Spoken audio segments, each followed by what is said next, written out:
breeder na bumabasag at kumakain ng sariling itlog? Nako, pasawayan na. Ano ba ang pwede natin gawin pag may mga ganyang sitwasyon? Tara ating pag-usapan.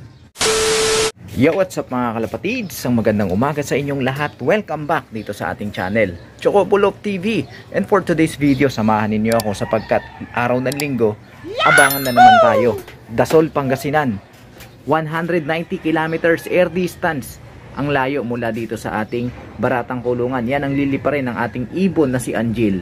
Ngayon naman ang ating aabangan. At sa episode na ito, gaya ng dati, kapag may abangan, meron din tayong konting kwentuhan. Kaya i-update ko na rin kayo sa kalagayan ng ating mga alaga, lalo-lalo na si Zack Focus. At susubukan din nating sagutin yung katanungan ng isa nating kalapatids na namomblema dun sa kanyang breeders na magpares. Ang lahat ng yan dito lang sa ating tambayan, kaya tutok lang. At kung hindi ka pa nakapag-subscribe, pindutin mo na ang subscribe button at ang notification bell para nang sa ganon ay updated ka sa ginagawa nating kwentuhan dito lang sa ating tambayan.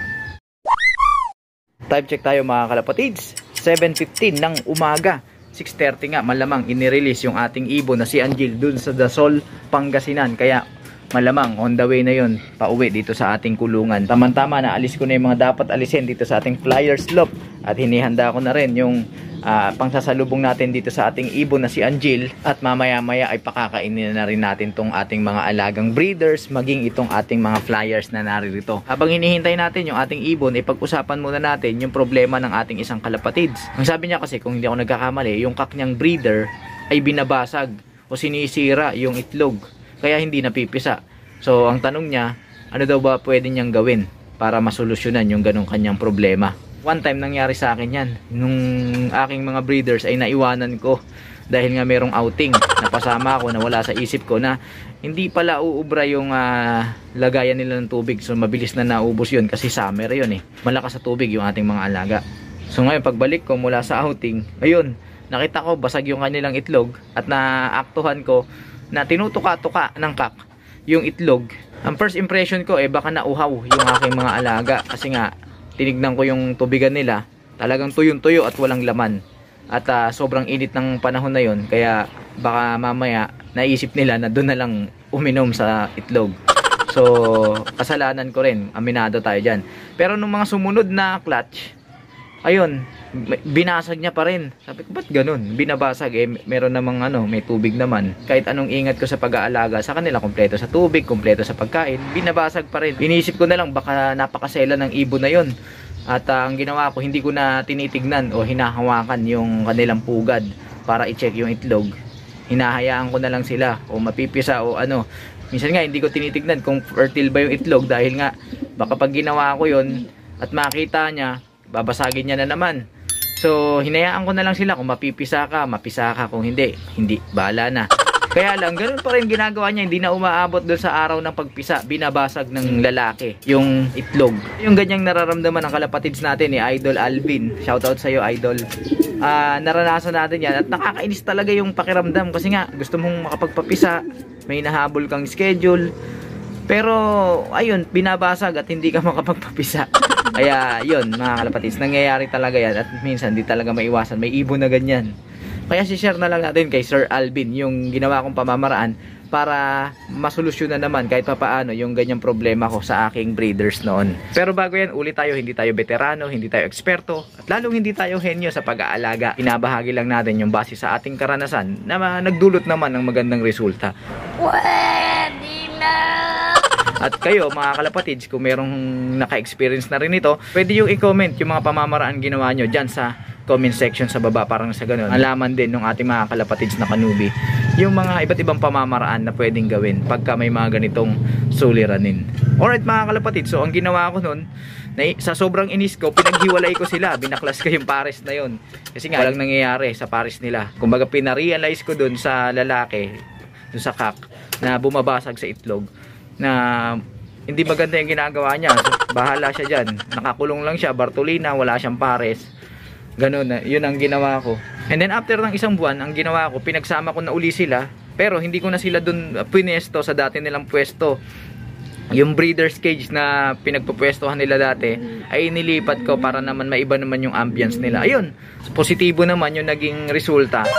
Nag-itlog sila, and then hindi niya na binasag mga kalapatids. Sir Alvin, pwede mong subukan din yung ginawa kong pamamaraan na yun. Lilipat mo lang ng pwesto yung kanilang kulungan. Pero kung ganun pa rin ang resulta at binabasag pa rin yung itlog, masasuggest ko lang sa'yo, Sir Alvin, paghiwalay mo na ng tuluyan yung pares na yan. Maaaring hindi sila compatible sa pagdating sa breeding. Pero kung yung pares na yan ay talagang mahusay yung nilalabas, ika nga producer yung mga ganyang pares at hindi mo mapaghiwalay, ang maipapayo kung pinaka the best mong magagawa dyan, palimliman mo sa iba o gawa ka ng sitter.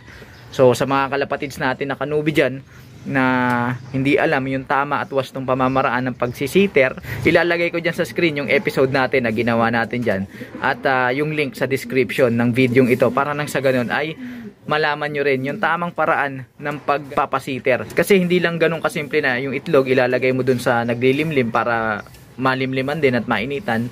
Oo, lilimliman at lilimliman yan. Pero magkakaproblema yan mga kalapatids na kanubi sa oras na magsusubo o yung napisa na yung itlog at magsusubo na yung naglilimlim. So doon nagkakaproblema at hindi nagiging maganda ang resulta para doon sa mga kawawang inakay na mapipisa. Kaya panoorin nyo mga kalapatids na kanubi, ilalagay ko dyan sa description yung episode natin para dyan. Alright? Time check tayo mga kalapatids, 7:35 ng umaga at hanggang ngayon wala pa rin yung ating alaga. Maya pa yun mga kalapatids. Samantala doon naman muna tayo kay Zack Focus mga kalapatids. Nasa na ba si Zack Focus? Ayun, nandun pa rin sa Alaminos, Pangasinan. Naliligo sa 100 Islands mga kalapatids dahil mainit daw dito sa ating Baratang Kulungan dito sa Quezon City. Kaya hanggang ngayon hindi pa rin nakakauwi yung ating kawawang alaga. Iniisip ko nga kung ano nangyari sa kanya. Siguro baka nabihag na siya o kaya naman ay nalambat na siya o di kaya ay nasa wild siya at naghahanap ng daan at the same time nag-i-scavenger naghahanap ng kung ano-anong matutuka sa paligid para unti-unti siyang makauwi dito sa ating kulungan. Sana ganun, sana makauwi yung ating ibon kasi wala nang tumutuka sa atin dito pag gumaganon tayo nakikipagtukaan yun, nakakamiss din. At isa pa, etong kanyang pares binigay natin sa kanya, tinayuan na yung itlog. Eto yung itlog nila, ayan, naiwan sinilip ko yan mga kalapatids, fertile yung isa mukhang magiging fertile din, mas late na ibibinuga pero mukhang fertile to mga kalapatids. Sayang naman, tinayuan na nito. Pero ganun pa man, wala tayong choice. Ganun talaga. Kung hindi man siya makakawi, mag-move on na tayo at mag-focus na lang tayo kay Angel. Kasi nga, siya na lang yung ating panlipad. At sana nga, makauwi rin si Angel sa abangan nating ito. Maging maganda sana yung pauwian. At hindi sana ganun kainit. Nung nakaraan kasi talagang sunog talaga yung mga ibon natin Sa club namin, marami rin hindi nakapagpauwi. Ayan.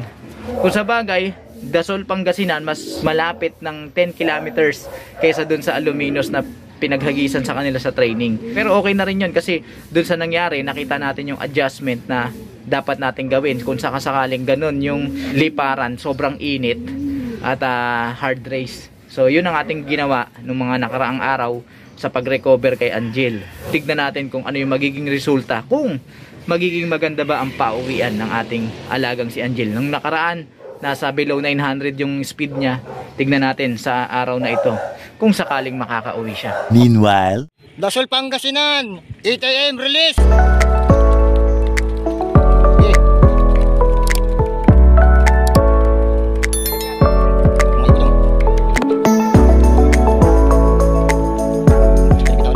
Time check tayo mga kalapatids, 8:50 ng umaga, mag-aalas 9 na nga at isang biglaang update nga mula dun sa aming club sapagkat ayon sa kanila na-delay yung release. 6:30 naging 8 o'clock mga kalapatids. Wala pang isang oras na release yung ating mga ibon. So papauwi na rin sila ngayon at weather check tayo mga kalapatids. Yan, napakainit na. Pahirap ang pauwian na naman to mga kalapatids dahil ang init na ng panahon. One eternity later. Update tayo mga kalapatids. Mag-aalauna na. 12:54 ng tanghali. At hanggang ngayon, ni Anino ni Angel hindi pa nagpapakita dito sa ating Baratang Kulungan. At ganun din sa aming club hanggang ngayon sa mga oras na ito wala pang nakakapag-clock ni isang ibon. So ganun talaga kahirap ang pauwian ngayong napakainit ng panahon. Palagay ko isang malaking factors na nakaapekto kung bakit napakahirap ng pauwian ngayong linggo dahil nga na-delay ng 1 oras at kalahati yung release doon sa release area. Yung alas 8 mga kalapatids, alam nyo naman sa panahong ito, napakainit na yan. Yung mga ibon natin, mga young birds pa yan, madaling tamaan ng heat exhaustion at pwedeng mag-collapse habang lumilipad dahil nga doon sa init ng kanilang katawan at yung sa init ng kapaligiran. Kaya sana naman makauwi pa rin ng ligtas at matiwasay yung ating si Angel. At kung papala rin, ganun din sana si Zack Focus. Kaya tutok lang kayo mga kalapatids, patuloy ko kayong i-update sa kalagayan at development dito sa ating Baratang Kulungan. Pero bago yan, baka makalimutan ko pa, shoutout muna natin yung mga solid supporters na laging nanunood at nakatutok dito sa ating tambayan. Sila Sir Ramil Teresa, Jubert Ferrer, Sir Carlito Benaventura at kay Idol Junmel Tamundong na taga Pangasinan. Sabi nga ni Idol Junmel talagang talamak at halos industriya na yung lambatan dyan sa Pangasinan. Yun mga kalapatids, maraming salamat sa inyong pakikiabang dito sa ating tambayan. Bagamat hindi tayo inuwian, patuloy ko naman kayong i-update sa mga susunod nating kwentuhan. Kaya kung hindi ka pa nakapag-subscribe, mag-subscribe ka na, i-hit mo na ang notification bell para nang sa ganun updated ka sa ginagawa nating kwentuhan. Paki-like, comment, share ang video kung iyong nagustuhan at pakisuportahan ang ating Facebook page para sa tuloy-tuloy na kwentuhan, nakapupulutan ng mga kaalaman. Paano mga kalapatids? Hanggang sa susunod natin pagkikita. Paalam! Hoy Rino, gulong tayo. Mukhang din na tayo uuwian ng Paris mo. Kaya palakihin at alagaan mong mabuti yung mga itlog na yan. Yan ang remembrance mo dun sa love of my life mo.